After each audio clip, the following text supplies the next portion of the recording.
Hello students, welcome to Sathya செல்டாக்ஸ். இப்போ வந்து பிட்மேன் இங்கிலீஷ் ஷார்ட் அண்ட் புக்கில் நம்ம ஹால்விங் பிரின்சிபல் பார்த்துட்ருக்கோம். Page number 108.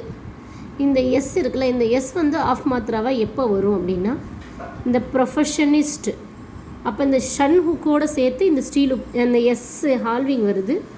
ப்ரொக்ரெஷனிஸ்ட் அந்த ஷன் ஹுக்குக்கு அப்புறம் அப்வர்டாக இந்த எஸ் ஹால்விங் வருது. அது டவுன்வர்டாகவும் வரும், அப்வர்டாகவும் வரும்ன்றாங்க. ஸோ இந்த பிளேஸில் எந்த மாதிரி வரும்னு கொடுத்துருக்காங்க.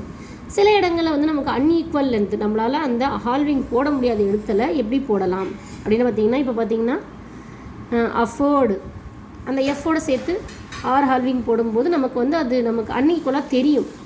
நேம்டு இந்த என் வந்து ஃபுல் ஸ்ட்ரோக்கு, எம் வந்து ஆஃப் ஸ்ட்ரோக். ஸோ இந்த மாதிரி இடத்துல பாருங்கள், குக்குடு, லுக்குடு, ப்ராப்பெட், அப்புறம் மினிட், ஃபேக்ட், இந்த மாதிரி வரும்போதெல்லாம் நம்ம ஃபுல் ஸ்ட்ரோக்கே போட்டுருவோம். இந்த இடத்துல நம்ம ஆஃப் மாத்திரா பண்ண முடியாது அப்படி சொல்கிறாங்க. ஸோ அதுக்கடுத்து பார்த்திங்கன்னா எந்த இடத்துல இப்போ நமக்கு ஸ்ட்ரைட் ஸ்ட்ரோக்ஸ் வரும்போது நமக்கு ஹால்விங் பண்ண முடியல அப்படின்றதெல்லாம் எப்படி போடலாம் அப்படின்னு பார்த்திங்கன்னா, ஆட்டிடியூடு, ட்ரீட்டடு,